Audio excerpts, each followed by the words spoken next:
Well, ladies and gentlemen, Election Day is only a few days away here, and when it comes to matters of the economy, people tend to really trust Mark Carney because of his resume. And it's a pretty resume, but that definitely does not translate to good economic policy. Also, he's kind of a jerk to reporters. Look inside yourself, Rosemary. So one of the main political issues that has been focused on by news outlets, commentators, and voters has been the budget. Basically, the government's plan around revenue and expenditures. If they plan to spend more than they collect, it's called a budget deficit. If they plan to collect more than they spend, it's called a budget surplus. Some people have been wondering along this campaign trail as to what Mark Carney's spending plan would be, but thankfully he's told us that he wants to run a budget deficit. In fact, he said on one of his websites, and I quote, "We will run a small deficit on capital spending that aligns with our fiscal capacity." Now, Carney claims he'll run a deficit now and balance the budget after 4 years, but this to me roughly translates to, we're going to spend billions of dollars that we don't have, but we promise you it's going to help your economy just like it did last time. Do you guys remember when the last Liberal leader said he wanted to run modest deficits for 3 years so that we could invest in growth for the middle class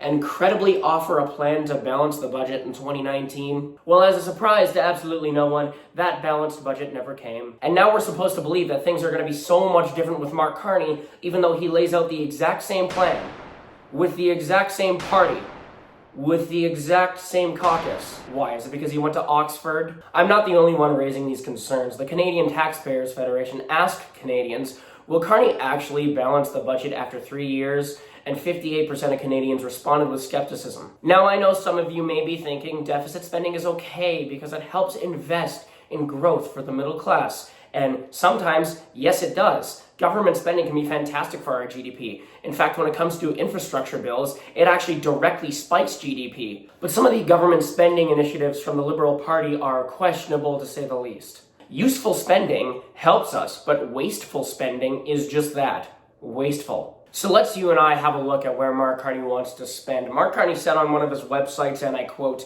"Direct investments support affordable housing initiatives and initiatives such as the Housing Accelerator and other capital-focused housing investments." Let's talk about that Housing Accelerator Fund. Under Justin Trudeau, the Housing Accelerator Fund was a $4.4 billion initiative from the federal government.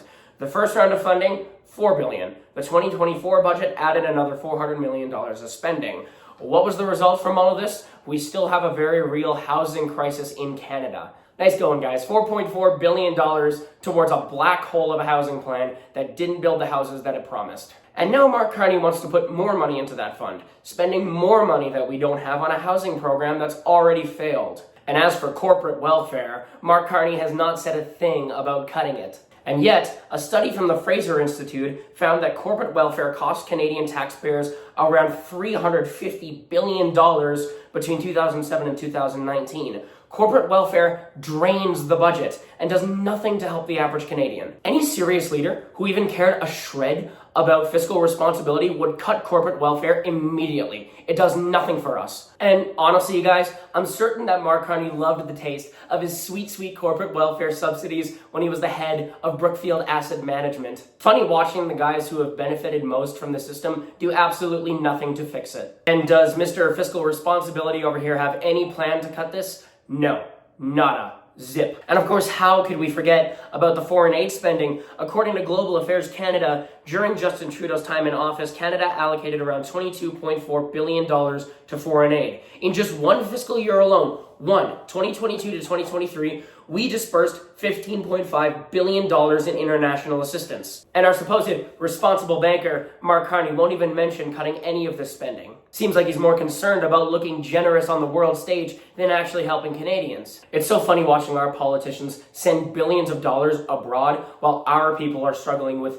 food prices and housing costs. So Carney's plan is to spend more money on the things that don't help us while refusing to cut the things that also don't help us. Oh, and according to his new platform, he wants to add $130 billion in new government spending over the next 4 years. That's $130 billion in new spending across the same broken programs from the same broken party. It's funny to see how Justin Trudeau's spending was already way outside our fiscal capacity, And Carney's coming in with double the spending, saying that it's within our fiscal capacity. That's just hilarious. But sure, Mr. Carney, please tell us that this deficit is just small and aligned with our fiscal capacity. I'm certain you'll balance that budget just like we did last time. If this is what Mark Carney calls fiscal responsibility, what is he going to call it when the bill comes due? Now, obviously, the biggest priority when it comes to government spending, and more specifically deficit spending, is whether or not the programs actually help Canadians.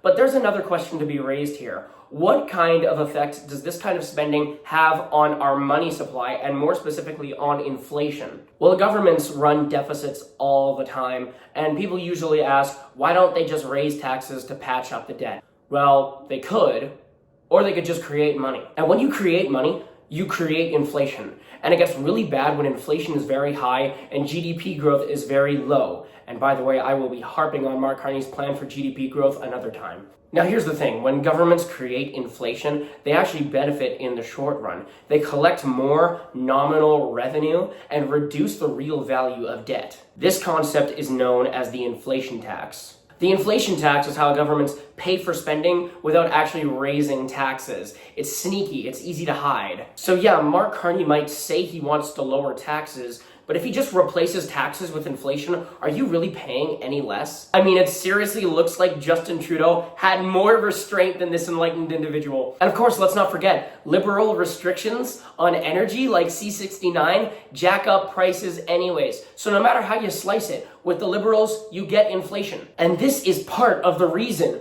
why Canadians struggle to afford food, housing, rent, tuition, gas, you name it. And this is just one of the many issues that a Carney-led government will give you. So choose your vote wisely.